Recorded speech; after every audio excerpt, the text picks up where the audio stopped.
What's the weirdest animal you ever had to look after? Oh, it was a turtle. I had like little red striper turtle, I think. Ladies and gentlemen, coming to you from somewhere in New Zealand, it's the YouTube show with Dave Benson. Yes. Oh, thank you. Thank you for joining us. Thank you for being here. Thank you for being brave enough to show up. Seriously, whether you stumbled in here while trying to skip an ad, misclicked during a deep scroll, or were lured in by one of our thumbnails that promised something dramatic but then delivered this face, you're here now, and that's what counts. Welcome back, everyone, to the Dave Benson Show, the #1 independent talk show on the planet. And to everyone who's been here since the early days, well, you're basically family now. Dysfunctional, emotionally invested family who never comments, but we still love you. Whether you found us via YouTube, Instagram, LinkedIn, TikTok, or you just typed in talk show that isn't afraid of awkward silences, we're thrilled to have you. Now, if you're new, welcome, you gorgeous, curious creatures. Here's how to make it official. Smash that subscription button on YouTube. It's not just for show, it's how we keep the lights on. Literally. The algorithm is watching us, and it's moody. You can also follow us on Instagram, where you'll get behind-the-scenes moments, unexpected selfies, and the occasional accidental story post when I forgot how the app actually works. LinkedIn, yes, we're there too. It's where we pretend to be buttoned-up professionals who totally don't cry, edit these episodes at 2 a.m. in our dressing gowns. And TikTok, where every clip is filmed at angles so dramatic, even Christopher Nolan would say, maybe pull it back a bit. If this is your first time here, oh man, you are in for a ride. If it's your 10th time here, you already know there's no brakes on this thing. Let's kick into the YouTube news. UK lawmakers demand stricter ad rules after AI deepfake scams use Martin Lewis's likeness to sell crypto. Now calls are louder for YouTube ads to be regulated like TV, even though YouTube insists it's not a broadcaster. Well, nothing says investment advice like your robot impersonating your favourite finance uncle. Creators are filing more DMCA counter notices after being mistakenly struck. It's sounding less like law and more like a digital choose-your-own adventure. Your copyright strike feels like my kid calling out, "Mum made me say that no one believed them either." Big tech execs are sounding the alarm on deep fakes and bot-generated content, which is flooding platforms. Identity theft has a new LinkedIn photo profile, and it's uncanny. Soon I might be competing in views with my own deepfake doppelganger. Let's see who cries on air better. YouTube expands support for no fakes legislation, empowering individuals to reclaim misuse of their own likeness. Think of it as an AI defamation cheat code. You'll need a release form just to post a selfie. I'm tempted to revoke mine. Amazon is overhauling Wondery, cutting about 110 jobs and shifting narrative podcasts to Audible, and refocusing on creator-led shows. CEO Jen Sargent is exiting too, so they're moving from serial storytelling to serial sponsorship. Soon every podcast will start with, "This episode is brought to you by..." BBC's Lives Less Ordinary holds fast in this week's standout, chronicling a stranded ship during COVID lockdown. Surreal, gripping, and strangely soothing all at once. I've been stuck in an elevator before. Does that count? The Daily NYT continues its unflinching daily breakdown of global policy, business, and culture. Still the calm voice in a world of chaos. Listening to the Daily is like reading the news while drinking black coffee, no sugar, no fluff. Enough about the algorithms and layoffs. Today, we've got some amazing guests lined up. Big thinkers, creative storytellers, people who might actually know what they're doing. So let's get into it. Roll the titles! I said I wanna see the Dave Benson Show, and I can't stop and never gonna let it go. I said I wanna see the Dave Benson Show, and I can't stop and never gonna let it go. Today's guest is the kind of performer who doesn't just walk onto a set, she lights it up. She's been compared to Lucille Ball, and not just because of her comic timing, but because she brings that rare mix of bold, brilliant, and just a little bit of bonkers in the best way possible. She's danced, she's acted, she's run her own business, and now she's stepping into the lead role of a brand new comedy web series, filming this week, I believe, in Colorado. Whether she's on screen, on stage, or probably making someone laugh in the line at the supermarket, she's all heart, full of hustle, and 100% unforgettable. Ladies and gentlemen, please welcome to the show, Stephanie Toepel.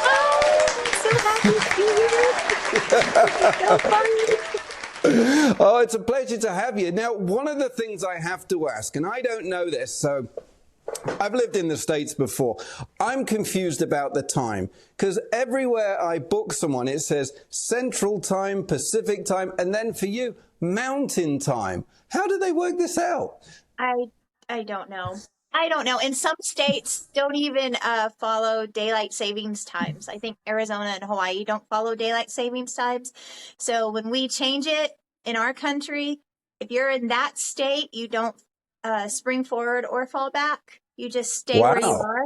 And then when you go back to your regular state, you have to figure out if you spring forward or spring back, or I mean fall back, and then figure out what time zone you're in. Oh, it's a hot mess, but yeah, it's it's very fun just to live here and try to live through it. So I live next to a mountain, and no one's ever said to me, Dave, it's mountain time. Well, not in that way anyway, so. Oh, yeah. I live right at the base of Pikes Peak. It is definitely mountain time. Yeah. So it's summer over there. You're enjoying the heat, and it's, a Thursday night. What does Stephanie do on a Thursday night? What's the norm? Movie watching.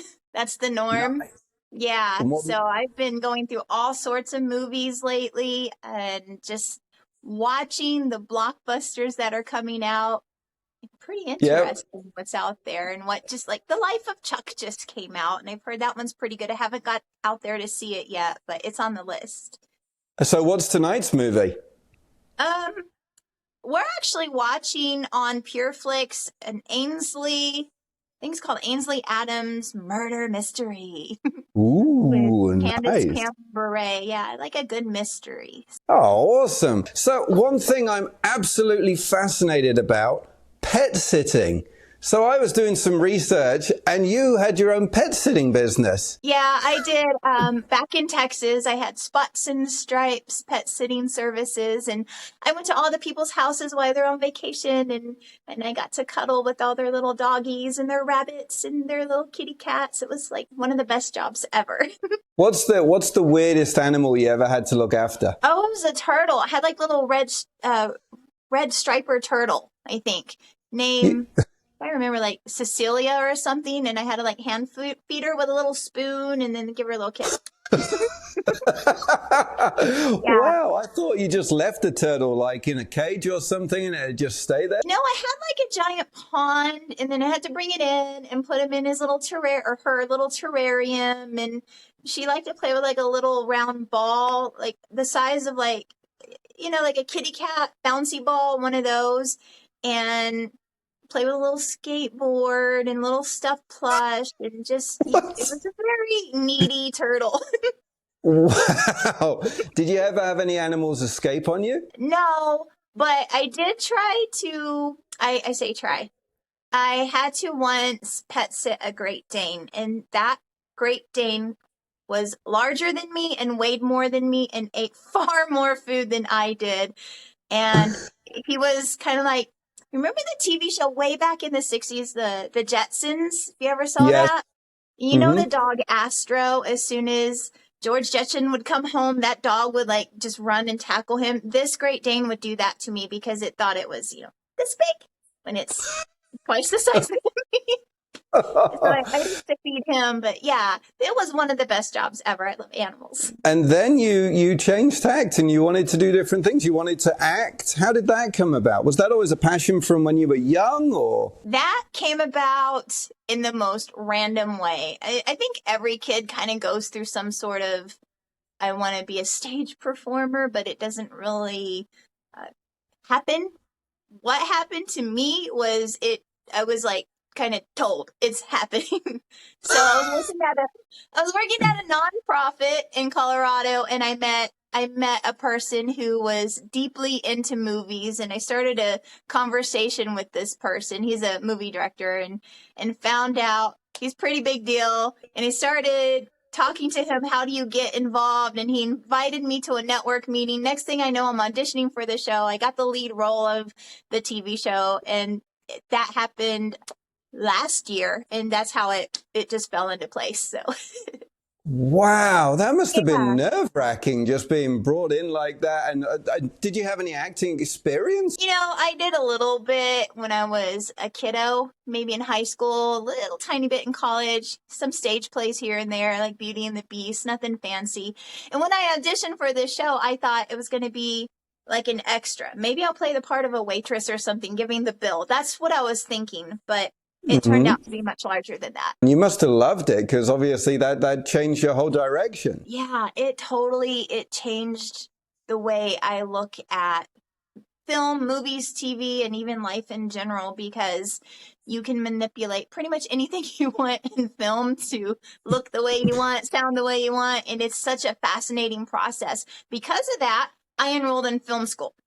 And I wanted to learn, but in front of the camera and behind the camera and all the in and out, because I had such severe imposter syndrome. Oh, it was so bad because there's all these fancy people on stage and on set that they know what they're doing, and they're going here and then they're going there, and they're shouting out terminology that I don't even know.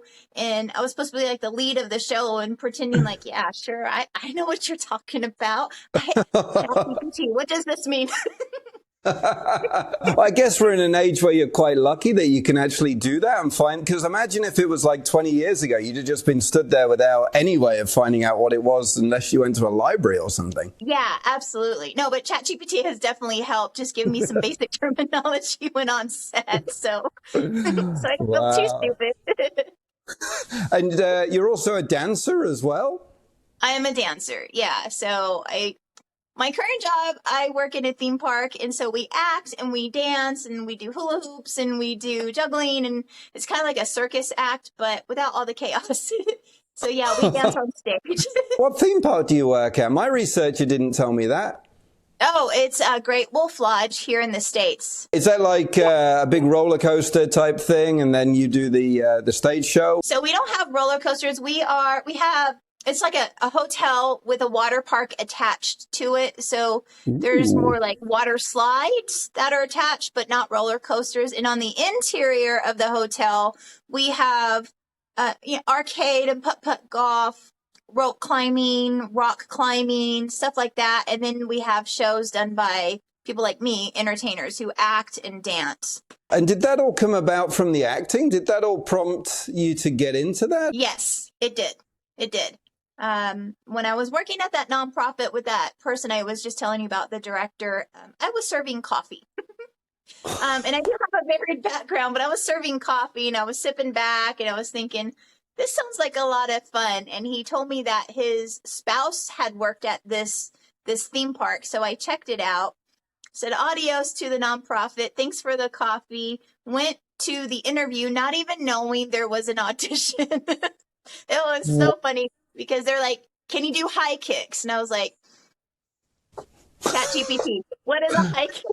Yes. And I will do high kicks. And I did high kicks. Do you have a screenshot?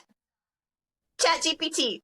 Yes, here it is. Here's a screenshot of me doing a headshot. I can do it. And then I got in. So that's a remarkable story of how it's just changed and turned your life around. Did you ever think that you'd be going in this direction, or was the plan always to own your own business and continue on with the pets or something else? I never thought I would be on this path, honestly. No, I just kind of cruising along in life, to be frank with you, just what I like to do. And when I get tired of it, try something else. And I have a very wide map of experience in different industries. I'm just a very curious person. So when this whole screenwriting and acting and dancing thing showed up, I said, let's give it a go, see what happens. And what's the comparison of Lucille Ball? Where did that come from?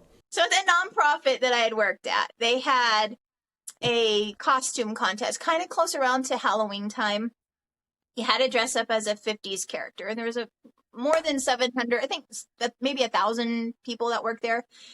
And I dressed up as Lucille Ball because I've always liked her, and did a little skit, and I won the costume contest and the skit contest. And then I started having people ask me to come to like their retirement homes and nursing homes to be Lucille Ball. I didn't ever do that, but I just stuck with it. And then people started comparing me to her at all times. They said I had her mannerisms, of course, when I dressed as her, and that I would make them laugh like I was her. And I thought that was really fun, because to be compared to such an epic redhead. Oh my gosh. For anyone who doesn't know who Lucille Ball is, Google. I mean, God, she's phenomenal. So, jeepers. She's, classic. So, I'm guessing that you naturally go towards comedy. I get the impression that comedy is your kind of natural genre to where you want to be. Of course it is. Don't be ridiculous. I love comedy so much. Comedy is like the soul of a person. It's laughter, it's cheerful, it's hope, it's heart. And I mean, who doesn't like to laugh? You have to be a sourpuss if you don't like to laugh. Oh, I agree. So tell me about the new web series that you're going to be the lead in. Well, the web series is kind of, actually it's on, we have filmed some of them, and it's on hold right now for the next episode. But this is more for kiddos. That's coming up, and these kids are supposed to just watch funny Bible stories. Think old-timey, like 1920s props that you would use like in a theater to make a Bible story come alive. So how do I explain this? We have this giant whale. I don't know if you ever read the Bible and heard the story of Jonah and the whale. Like, yes. Yeah, so he got eaten by a whale, right? Yeah. So we have this like surfboard that we put flippers on to make it look like the whale, and he's gonna eat Jonah. It's stupid comedy, but it's also we had so much fun with it. I just love it so much. And yeah, it's supposed to be on YouTube. I don't know when it's gonna drop, but we just started filming it, and it's the most ridiculous yet fun show that I've been a part of. And is it to teach the children about the Bible stories? I think so. Just like moral of the story, be a good neighbor, do unto others as they would do to you, that kind of stuff. Just general golden rule stuff, but with some comedy that the adults just like to have fun, so adults can watch it and say, man, this is so stupid, I have to watch more. I also love your animation as well. I was watching your animation earlier, and I was like, that's fantastic. Where did that come from? Those are my avatars. So again, when I was at the nonprofit, I would have some downtime in between coffee serves, and I would tell my friends, hey, come over here. Let me take a picture of you, and let me put some avatar. Like you have these little filters on Snapchat and stuff like that, and you tell people open their mouth, and they get they get doggy ears and stuff like that. So I would do that, and I would start looking at them and making art and saying, okay, like for you, Dave, I would. I would put like a giant bow tie on you instead of a regular tie that's like extra large, and then I would have you animate, and I would draw it to where that I would make it so that you dance. It's just a fun thing to do with people. And then what's really cool about that is they can make it and like send them a happy birthday dance, and they see themselves in cartoon form, and they're like, how'd you make me do that? Magic. ChatGPT. Here's ChatGPT. How do I animate it? I get the impression you love ChatGPT. I love ChatGPT. I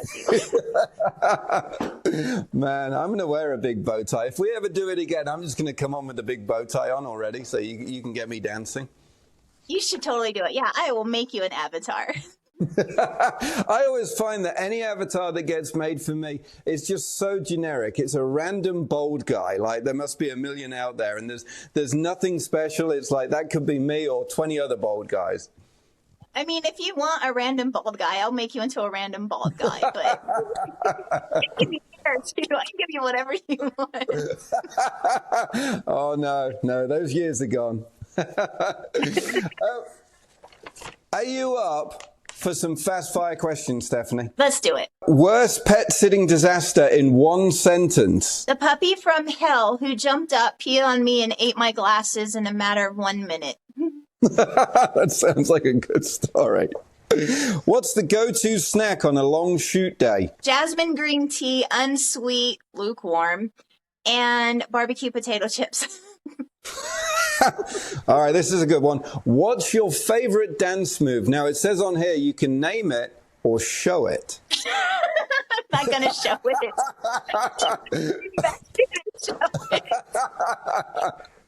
I love high kicks. That's my thing. Yeah. I think I know the answer to this. Lucille Ball or Carol Burnett? Lucille Ball. I thought it would be. If you could only perform one genre forever, comedy, drama, or musical, what would it be? Oh, that's a hard one. Comedy. Definitely comedy. Yeah. Ooh, first celebrity crush. This is embarrassing. Karate Kid. I loved Karate Kid. Oh God, I can't even think of his name. You put me on the spot. Daniel LaRusso, you're talking about... Daniel LaRusso. Yeah. Since he was a teenager all the way up to now, he is one hottie. Man, you do like high kicks. Of course I do.